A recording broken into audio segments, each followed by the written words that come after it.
So how can a person prove a food poisoning claim? Unfortunately, this happens more often than it should. Someone gets what appears to be food poisoning. They think it came from a certain restaurant, a manufacturer, grocery store, something like that. So if there is a claim that sounds like food poisoning, well, what exactly would a person have to prove?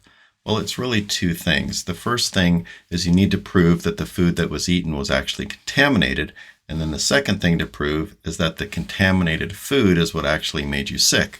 Obviously, if you had botulism in your food, but then you got strep throat, it would be different. So you need the actual contaminated food to cause the disease that you have. So how do you prove your food was contaminated? That can be kind of tricky. Number one, if it's a big convention, a casino, grocery store, bad veggies, something like that, you can talk with other people that were made ill by the same food. Alternatively, assuming there's leftovers, you can have the leftovers tested and a lab can tell you what's there or not. You may consider talking to your local health department. You can ask them if others have reported the same thing, or ask if they can have food tested.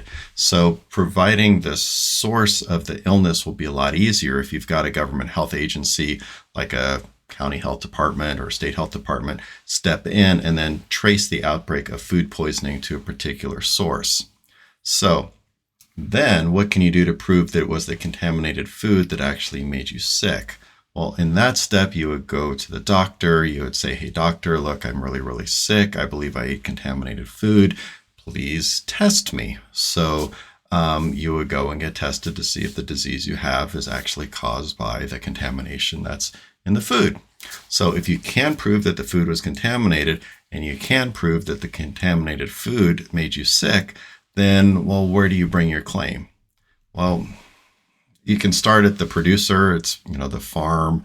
If it was from a grocery store, the grocery store. If it was at a restaurant, the restaurant, someone in the supply chain. So you don't always know where the contaminated food came from. For example, if it was a burrito, perhaps it was contaminated in the field by the people handling it there. Perhaps it was contaminated in the processing facility, or perhaps it was actually contaminated in the store where you got it. So you would actually look at all of the steps where the food comes from the farm and comes to you to look at who's you're going to make a claim to.